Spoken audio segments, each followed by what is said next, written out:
Peter, son 25 años de experiencia profesional en la televisión peruana, ¿verdad?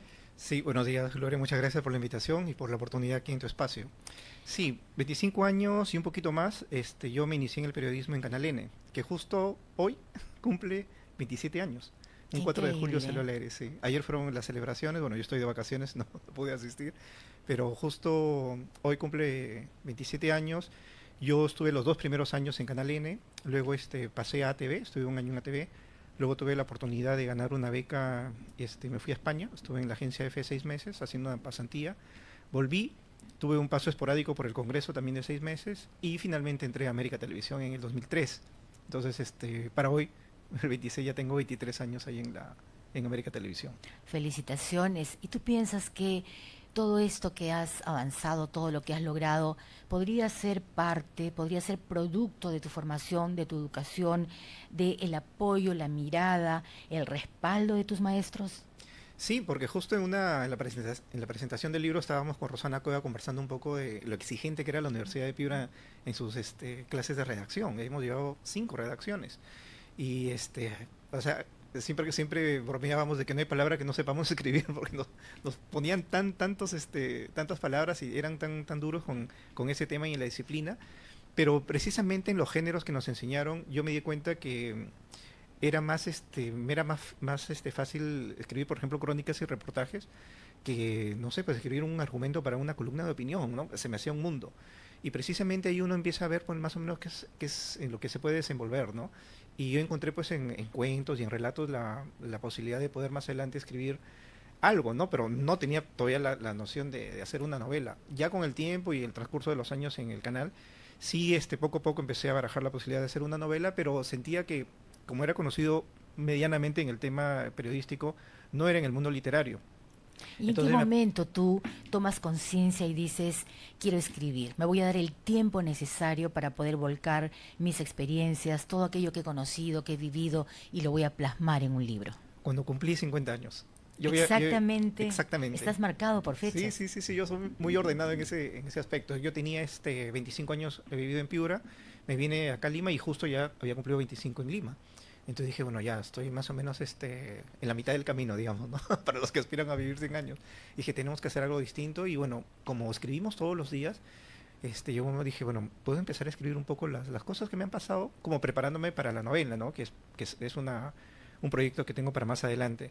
Entonces dije, voy a hacer una especie de base de lectores, ¿no? Tener un círculo.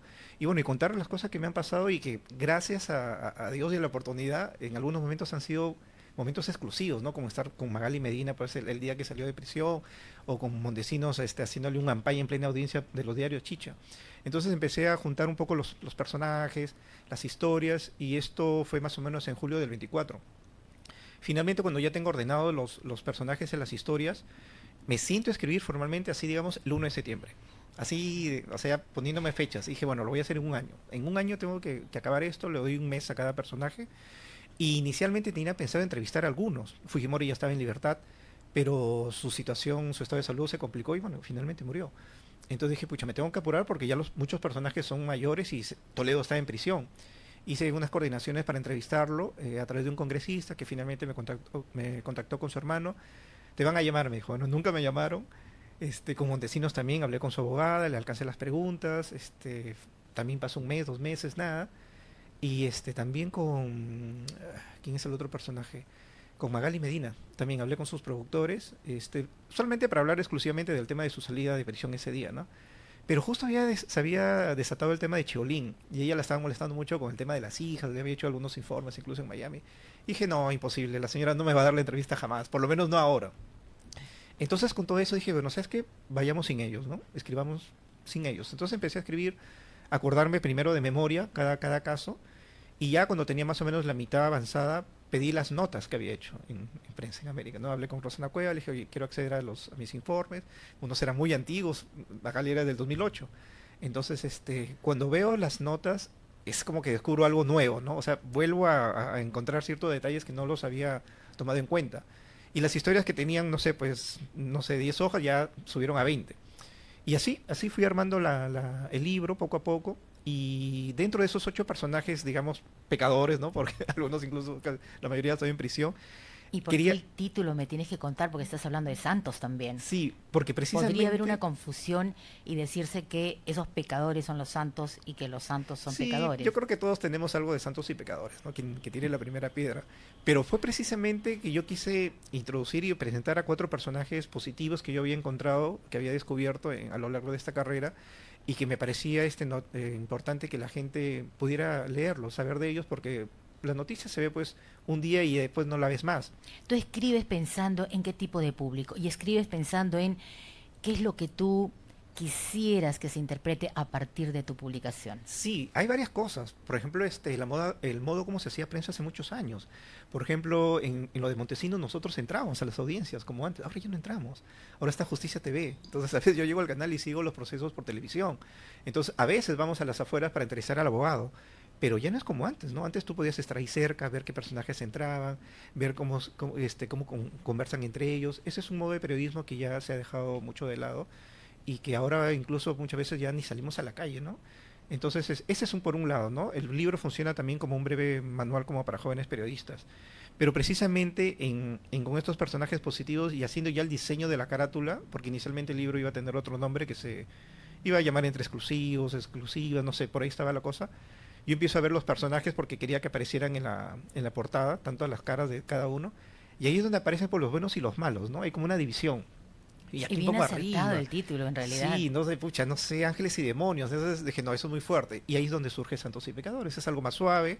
Todos tenemos algo de santidad y algo de pecado. Entonces, jugué con eso y dije, bueno, ahí está. Esos son los personajes, esas son las caras. Están mezclados los buenos y los malos. Y digamos, los santos y los pecadores. Y creo que es importante conocer la labor que realizan algunos de ellos, ¿no? Que son bastante notables. Claro, y entonces en ese marco tu aspiración es que la historia sea reflejada tal cual la viviste, Sí, es básicamente un detrás de cámaras, ¿no? Un un backstage. detrás de Cómo se cámaras. hizo cada noticia, cómo se llegó, Claro. y en algunas cosas muy sencillas que a veces a nosotros los periodistas nos molestan, ¿no? Esperar, por ejemplo, un relevo. No, ya me quería cumplir mi turno, Y de pero repente ahí está sí, sí, justamente el pero momento en ya el que todos los se va a dar periodistas, la noticia. todos los periodistas saben que tenemos horario de entrada, pero no de salida. Pero ya pues era un año nuevo, era un 31 de diciembre, yo ya me Claro. quería ir, eran 11 de la noche, y solo por quedarme. ¿Y tú crees que eso es suerte, es intuición, es ese... Es una mezcla de todo. Sí, a veces es suerte, a veces es intuición, a veces simplemente es cumplir con tu responsabilidad de quedarte ahí y no irte hasta que llegue el relevo. Yo me acuerdo mucho de un camarógrafo de Panamericana, no voy a decir su nombre, que un ratito dejó su cámara, se fue a comprar algo y salió a Montesinos, de Qué Palacio. Y todos le terrible. tomaron la foto, lo grabaron y él no estuvo. Bueno, felizmente en esa época éramos bien solidarios y le pasaron las imágenes. Pero tú te vas un segundo y puedes perder. Sí. Y en esa noche de Año Nuevo, por ejemplo, con Magali, para terminar esa historia, los colegas de farándula se fueron todos en un determinado momento a comprar, pues, no sé, algo de comida, alguna bebida, porque íbamos a pasar el Año Nuevo ahí, esperando que Magali salga de su casa. Y yo me quedé solito. Y ahí es cuando Magali abre la puerta y sale con una bandeja de 8 copas de champán y brinda con nosotros, solo con nosotros. O sea, no estaban ni sus urracos. Entonces esa oportunidad es algo pues que, o sea, simplemente por el simple hecho de esperar, ¿no? Es una cosita que a veces parece tonta, pero que es importante, ¿no? En el tema del periodismo. Tú no puedes abandonar tu comisión jamás. Estabas comentando la circunstancia en la cual tú eh, te organizas y desarrollas de acuerdo a una pauta, con una visión bastante clara, eh, este trabajo periodístico.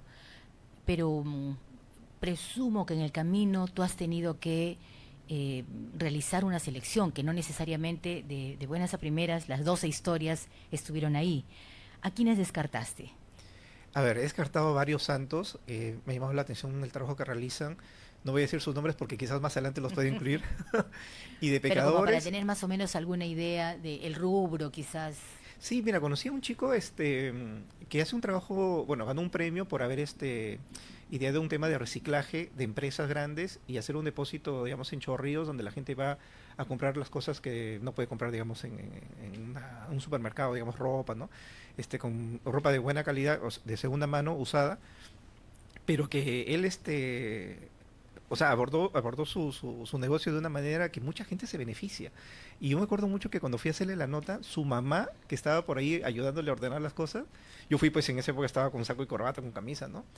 Y me dice, ay señor, me hubiera gustado que mi hijo sea como usted, así profesional, no sé, siempre soñaba que sea abogado. Digo, señora, pero su hijo es un empresario, yo soy un dependiente, yo soy un obrero, yo trabajo por una empresa, su hijo está muy adelante de mí. Sí, sí, ahora yo lo entiendo, pero eso es lo que yo pensaba antes. Y ese simple hecho dije, no, este puede ser un personaje. Pero al final, por un tema pues de espacio, digamos, Despacio, sí, sí, principalmente, dije, claro. bueno, va a ser para después. Si no me escucha algún día le diré.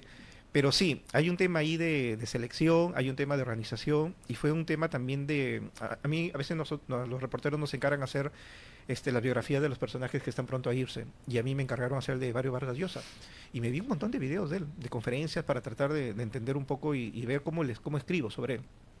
Y Vargas Llosa dice en un momento que para escribir no se necesita solamente talento, sino disciplina. Y bueno, yo creo que era humilde porque obviamente talento tenía mucho. Así que yo decidí quedarme con lo de disciplina. Dije, bueno, vamos a ser disciplinados, vamos a poner una fecha, lo hice en un año. Luego vino el tema de la editorial, buscar una editorial es complicado. Yo me demoré 9 meses, o sea, Claro. fue prácticamente un parto, ¿no? Porque la primera me dijo que sí, después que no, la segunda también. Al final terminé optando por una independiente que es Dendro y que tiene un buen trabajo, tiene ya varios libros publicados, más de 30 y es difícil, ¿ah? Hay un tema de inversión, hay un tema de trabajo, de esperar. Una vez que te aceptan y ya estás con la editorial, viene todo un tema de corrección, de segunda corrección, y va un mes, 2 meses, y así, el tiempo se va alargando, y tú crees que, uy, el libro nunca va a salir. Y luego viene el tema también de la impresión, que demora, ¿no? Es todo un Claro. trabajo complicado, pero que al final es grato, ¿no? Porque bueno, uno en realidad no gana mucho con los libros, pero gana esta oportunidad pues de contar cosas, ¿no? De contar historias, que hay mucha gente, bueno, por decir, en un sector, digamos, los pulpines, que ni siquiera habían nacido, ¿no? O estaban gateando, ¿no? Y yo a veces converso con ellos, ¿qué? ¿Magali Presas? No, no, no, no, no me acuerdo. Y Magali es un personaje que está actual, vigente, pero hay mucha gente que no se acuerda. Claro, has utilizado un término que creo que ya está desfasado, el de los pulpines. Ujú, Y vamos a hablar un poco respecto a eso, porque tú, cuando yo te conocí, eras sumamente joven, estabas recién empezando ujú, y eras un pulpín. sí. Y ahora, mirando desde esa etapa hasta ahora, ¿cuál es tu evaluación respecto a la nueva generación, a esos nuevos colegas que están entrando, pero que tienen, no sé si la ventaja o la desventaja de trabajar con la inteligencia artificial, de utilizar las redes sociales, de tener a mano una forma de llegar a una mayor cantidad de gente, quizás de la misma generación, porque antes nosotros en los medios tradicionales teníamos un público que era, digamos, adulto Ujú, contemporáneo, pero llegar a los jóvenes en realidad es una responsabilidad tremenda, tremenda. Y no puedes llegar pues con palabras altisonantes, creo yo, ujú. con unos mensajes que sinceramente, por respeto al micrófono, que fue lo que nos enseñaron a nosotros, nos enseñaron ética, nos enseñaron valores, y ahora te sorprendes porque destrozan el idioma Sí. y, bueno, no sé, no voy a calificar, pero quiero escucharte a ti porque tú eres el invitado. Te Sí, paso la yo pelota. justo en el tema de Fujimori quise hablar con Kenji y hablé con uno de sus asesores y me pasó un poco de su programa porque yo no sabía que tenía un programa, ¿no?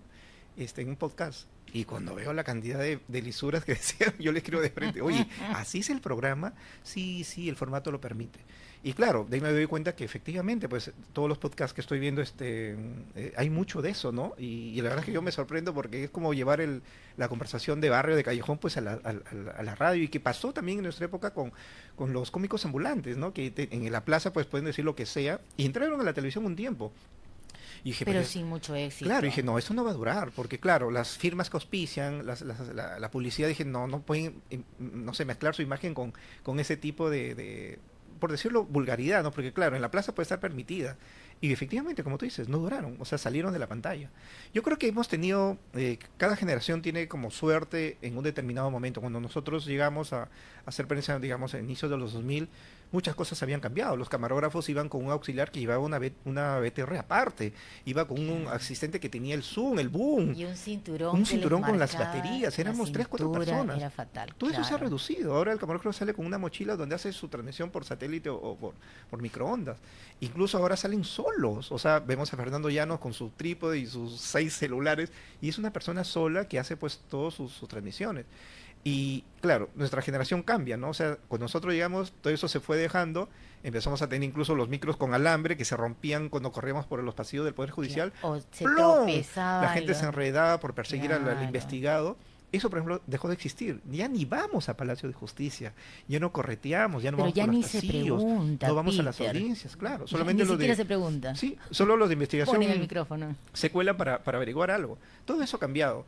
Y ahora pues nosotros que estamos con el tema de la inteligencia artificial y todo eso, sí, pues es otra generación la que entra y que la tiene, digamos, más fácil, pero que también tiene que haber controles, ¿no? El fact-checking y todo eso para ver si lo que escribe de verdad lo has escrito tú y no otra persona. Pero la Entonces, gente cree. sí, creen Sueltan mucho. un bulo y Sí, como va a darse una cadena, sí. llega el momento en que esa mentira se convierte en verdad. Sí, y lo ven 1 millón de personas, pero cuando sale la corrección con el fact-checking solo lo ven 10.000. Entonces ya quedó, ¿no? Ya Sí, quedó en la pues, mente y ya la gente se lo creyó. claro, claro. Ahora, hay que ser sinceros, tampoco hemos sido nosotros perfectos. Nuestra Ujú, época no ha sido, digamos, la que eh, no tuviera inconvenientes o ujú. problemas. Me imagino que en alguna de las coberturas algún error por ahí sucedió y tú lo recuerdas y dices, esto no debió haber pasado. Mira, yo he tenido una suerte inmensa en las transmisiones en Canal N porque me he equivocado muchas veces. En Canal N nosotros tuvimos 4 meses de preparación antes de salir al aire. Nosotros empezamos entre febrero y marzo del 99, pero salimos al aire el 4 de julio. Y me equivoqué tantas veces, pero siempre estaba en off. Siempre no me ponchaba la cámara. Y entonces, pero sí recuerdo alguna entrevista, por ejemplo, estábamos creo que en el canal en Latina con Barry Witcher, iba a haber una conferencia y salí con un señor a hacer una entrevista y me equivoqué y me trabé. Y fue tan feo que tuve que hacer tan rápida cortar la entrevista y después obviamente me llamó mi jefe para gritarme, vuelves a salir, me dice, con el señor y sales bien.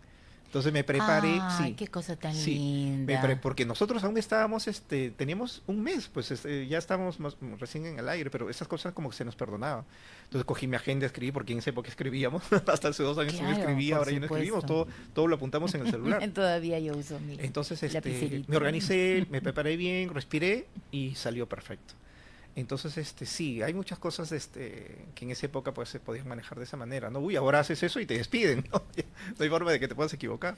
Claro, pero igual, tanto ayer como hoy, siempre es importante tener orientación, tener personas Ujú, referentes, que existan aquellos que te puedan dar la mano, que te puedan ujú, guiar, que te puedan decir, mira, aquí te equivocaste, pero puedes salir ujú. adelante utilizando esta otra alternativa. Además del señor Ibser, encontraste en la profesión gente que te sirvió como punto de referencia. A ver, yo he tenido jefes de la época de la universidad porque hice un proyecto también allá y era un colombiano y tenía una forma de trabajar muy ordenada, muy disciplinada. Yo creo que lo fui heredando desde ahí. En Canal N, bueno, estuvimos con Gilberto Bume y nosotros en esa época pues hacíamos enlaces en vivo hasta 8 veces al día. Sí, O sea, sí ni siquiera recuerdo. teníamos asistentes que nos ayudaran. Entonces, era una constante estar en la calle y en la época, pues, los últimos años de Fujimori, había muchas protestas en la calle, ¿no? Sindicatos, profesores. Y era de llegar, armar y salir de frente y entrevistar. Y el ímpetu de la juventud, Sí, además, o sí, sea, sí. estaban Todos éramos chivolos, con todo, chiquillos. claro, con Sí. toda esa ilusión, con la vocación Sí, y entrábamos a las a 8 y flor de salíamos, piel. salíamos a las 8. Pero cuando entro a TV, ahí el noticiero era cortísimo. Ya no podía hacer notas de 5, 6 o hasta 7 minutos que a veces en él me lo permitía. Entonces ahí yo aprendí la precisión. Mm, Liliana Carrasco mm. me decía, tus notas son de 1 a 10. 1 a 10, le digo, wow, o sea, No digo ¿cómo, nada, cómo resumo todo eso? Y efectivamente, nuestras notas eran de 1 a 10. un spot. Sí, era un spot. Entonces todo tenía que ser, los bytes de las declaraciones duraban 6, 7 segundos. Entonces yo salgo de ATV y cuando entro a América, yo entro con el tema de la precisión, pero exacto, ¿no? Ya ahora tus notas duran de 2 o 2:30. Y si es la exclusiva, te doy hasta 3. Entonces tú empiezas Que ya a es ordenar. bastante. Sí, ya es bastante. Tienes que alargar un poco más, darle más forma, poder contar más cosas. Entonces creo que en esos aspectos uno empieza más o menos a ordenarse. Y las pocas veces que he colaborado, por ejemplo, para fin de semana, dominicales como Cuarto Poder, ya pues ahí tienes 10 minutos o hasta 15. Cuando Fujimori llegó a Chile, Claro. me mandaron a mí por América, para el noticiero. Me iba por 3 días, me quedé 5 y al final me quedé una semana. Y me piden pues un informe para Cuarto Poder. Y tuve que hacer un resumen de toda la semana, ¿no? Entonces ahí uno aprende más o menos a cómo desenvolverse. Pero sí me di cuenta que me sentía más a gusto en el noticiero que en... Porque claro, en Dominicales tienes más tiempo para investigar, pero en el noticiero diario sufres, tienes la adrenalina de la urgencia, ¿no? De, oye, está hablando Dina, mensaje de la nación, ya, Peter, volteate la nota, y mientras está hablando tú ya estás escribiendo. Entonces es distinto, son dos formas de vivir el periodismo de manera diferente, ¿no? El otro es más pausado, tienes más tiempo, puedes ordenarte mejor, tienes tus días, ¿no? En el noticiero diario tienes horas y segundos, ¿no? Minutos, no, es una forma Claro, diferente. y entre escribir un libro y hacer un reportaje, un gran reportaje. Sí, hay una diferencia abismal, porque para escribir, yo por ejemplo no me he guiado de muchas figuras literarias, o sea, yo he contado como si te contara la historia ahorita en un café.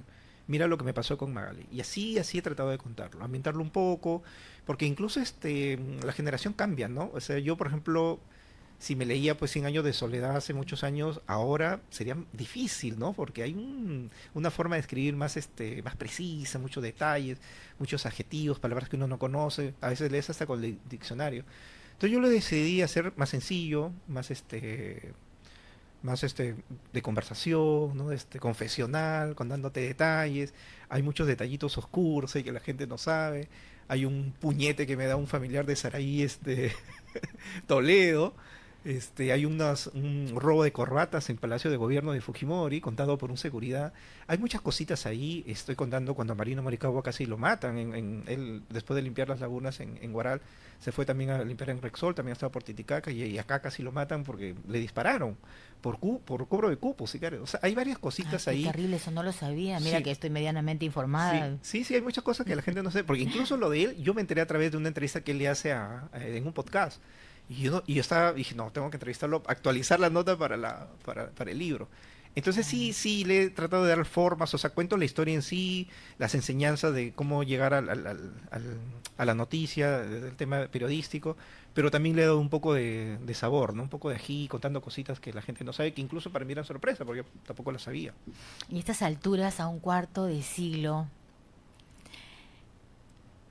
de tu experiencia profesional, ¿hay alguna entrevista que te falte realizar que tú digas, todavía tengo tiempo, tengo posibilidad, ese es el personaje? Sí, por supuesto. Mira, la segunda parte de este libro van a ser los 6 presidentes que cayeron.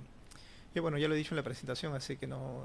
Por ejemplo, Ujú. mis 6. Solo 6 Sí, van a expresidentes. ser 6 y 6. Ya. 6 santos y 6. Es la segunda parte del libro. Los 6 pecadores van a ser historia de PPK, Vizcarra y Merino, y luego Castillo, Dina y Gerí. Nunca mejor dicho. Pero a diferencia de Los seis sí, los pecadores. 6 pecadores, y bueno, los que se cayeron en esa forma. O sea, creo que es solamente eso ya sería un libro. Sí, Ya no necesitaría santos en realidad. sí, no, y creo que librarlo porque la gente tiene que conocer a los buenos también.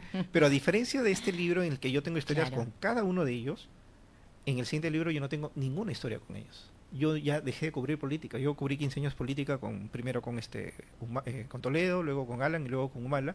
Y cuando entra PPK yo ya estaba hasta acá de política y pido un descanso y me fui a fin de semana. Entonces yo no cubrí nada de esas épocas. O sea, estoy así totalmente limpio, inmaculado. Aséptico. Pero tengo amigos que sí. Y yo ya quedé con muchos de ellos para conversar.